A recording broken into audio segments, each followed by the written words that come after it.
حضرت خدیجہ ایک بہادر خاتون تھی.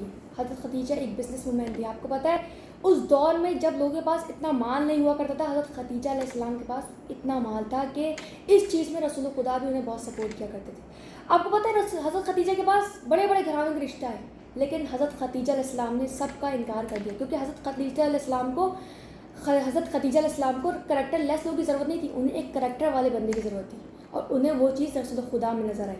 اور پھر انہوں نے خود پرپوزل رسول خدا کی جانب بھیجا. اس سے پتہ چلتا ہے کہ اگر اسلام میں خواتین چاہیں تو خود بھی شروعات کر سکتی ہیں کسی رشتے کی.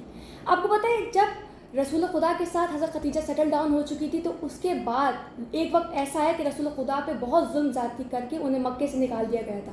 تو لوگوں نے کہا کہ اے خدیجہ تمہارے شوہر پہ تو بہت ظلم ہوا ہے اور معاذ اللہ اب ان کی تھوڑی دیر بعد جان جا سکتی ہے. تو حضرت خدیجہ رسول خدا کے ہمراہ انہیں واپسی مکے میں لے کے آئی، اور پھر جب اپنے گھر کی جانب جانے لگی تو وہی دیوانے لوگ واپسی آئے اور پتھر مارنے لگے. تو حضرت خدیجہ علیہ السلام وہ دور تھا کہ جب خواتین کو حقارت کی نظروں سے دکھایا تھا، کہ جب خواتین پیدا ہوتی تھی تو انہیں دفنا دیا جاتا تھا. ایک اونٹ کی قیمت 100 خواتین لگائی جاتی تھی. اتنے خراب دور میں حضرت خدیجہ ایک مرد کو لے کے آئی، وہ مرد جس کی جان خطرے میں، اور حضرت خدیجہ نے اپنے گھر کے سامنے چٹان پہ کھڑے ہوئے اور کہا اے قریش مکہ، ایک مرد کے حق کے لیے ہمیشہ ایک عورت بولتی ہے. اور اس وقت وہ پہلا خطبہ تھا کہ جب حضرت خدیجہ نے سخت ترین خطبہ دیا کہ اے قریش مکہ، تمہاری غیرتیں کہاں چلی گئی؟ بھول گئے وقت کہ جب تم میرے گھر پہ آیا کرتے تھے اور میں بے نیازوں کی طرح تمہیں قرض دیا کرتی تھی، اور آج تم میرے ہی طرف پتھر لے کے آ گئے. تو اس وقت اس مقام پر ابو جہل اور ابو لہب بھی کھڑتے کہ خدیجہ میں اتنی طاقت محمد نے کیسے دے دی.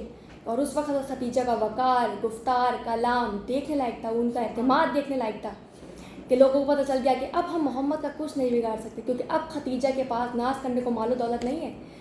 خدیجہ کی طاقت مال و دولت نہیں ہے، بلکہ اب خدیجہ کے پاس ناز کرنے کے لیے محمد ہے. تو اس وقت تاریخ میں خاتون پہلی دفعہ نکھر کر سامنے آئی، خاتون طاقتور بن کر سب کے سامنے آئی کہ قریش مکہ کو پتہ چل گیا کہ اب خاتون کو ہرانا، عورت کو ہرانا آسان نہیں ہوگا.